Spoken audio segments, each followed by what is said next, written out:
Өткөндө аманат болду эле, оны кийин айтабыз орду келип айтылат, мына жаз келип атат. Колдон келишинче тазалап, айлана чөйрөнү. Оңдойбуз, бирок бир нерсе бар айтып коелу. Оңдоп түзөмүш болуп атып туруп, сиздин чегараңыз бар. Анан чегарадан мындай жол бар. Жолдун чекесине дарак эгип туруп, бурон болуп атат да туугандар. Дарак эгип коюлат дагы. Анан даракты мал тепсеп кетет экен, адам тепсеп кетет деп тосуп алып, ошентип элдин акысына кирип атасыз туугандар. Мына жерде деле баштады өзүчү. Тек коюңуздарчы. Анан дагы бир жерлер бар. Атайын тосуп коет дагы, эмнеге мында тосуп койдуңуз десең, эшиктин тагына адамдар машина коюп алат. Өз жерге неге эшик салдыңыз жергечи? Ичкерде чек узун болот па? Үйдө ичкерге салыш керек дагы. Айырда сонун кылып тосуп коюш керек эле да. Эми салынып калды да.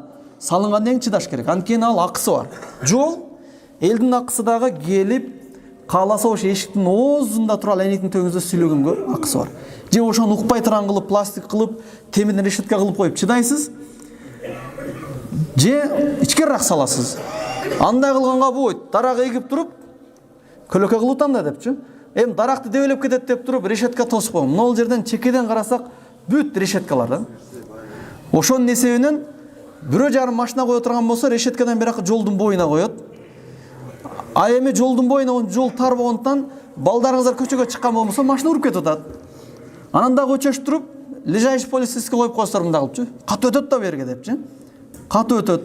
Бирок кыяматка барганда, ошол нерселердин ар бирине жооп бересиз. Сиз жолду мындай кылып тосуп туруп, машина араң өтө турган кылып коюп койдуңуз. Ошо тар жолдо өтүп барат туруп кошунаңыздын баласын бирөө дебелеп кеткен болбосо, кыяматта туруп сурак болот. Кыяматта срочный болбойт. 50 000 жыл күтүлгөн кыямат, ар бир адамдын сурагы шашпай болот. Ким 70 жыл жашаса, 70 жыл сурак берет шашпайчы. Ошондо экир чикирине чейин жооп берилет. Жанагы өтүп кетаткан адамам, мен паланчай пустанчанын баласын жүгүрүп чыккандан дээлеп алганмын. Ошонун аркасынан миллиондогон акчам кеткен.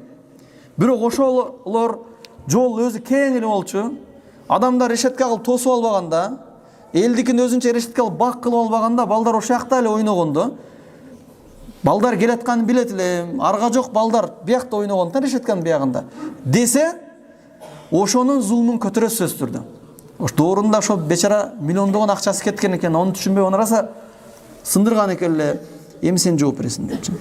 Аз айтып аткан сөздөрдү, бул имараттын айтып аткан сөздөрдү жөн эле жомок окшоп угуп коюңуздар. Биз айтып аткан нерсебиз кыяматта болуп аткан сурак жөнүндө айтып атабыз. Айтканбыз, ким бир карыш элесе, бир карышчы. Кыяматта ошо бир карыштын тушунда 7 кабат жерге чейин оролуп туруп азап болот. Ошондуктан мына жаз келип атат, оңдоп, түзөп, тазалаганыңыздар Аллах разы болсун. Кээ биркилер айтат, мен жакшы го, мусор тазалап атам. Мусор тазалаганыңыздар жакшы, бирок дарак экпеңиздер жол жакачы. Анан дарак эгип туруп аркасынан эле решетка тосуп аласыздар да, тоспоңуздар. Эгер мындай тосуп болсо ошону бузуп койгоңуздар, анткени сизби, кошунаңызбы же кимдир бирөө токтосо, жолдун четине чыгып токтой турган болуш керек. Анткени элдин акысы, аны ачып коюңуздар азыр оңой. Азыр кетсе бир аз чыгымдар болушу мүмкүн, бирок кыяматка барганда иншалла кутуласыздар. Бүгүн иншалла сиздер менен тазалык жөнүндө сүйлөштүк. Албетте бул темада аят хадистерди дагы издей турган болбосок көп, бирок эске алыңыздар, тазалык көзгө көрүнгөн гана пластиктар тазалоо эсептелинбейт. Көзгө көрүнбөгөн дагы толтурган нерселер бар. Колдон келишинче айтып жеткиргенге аракет кылдык. Түшүнүктүү болду окшойт да жамаат, кандай дейсиздер? Иншалла бүгүнкү жума күнүбүздө бир пайда таптык деп үмүт кылабыз.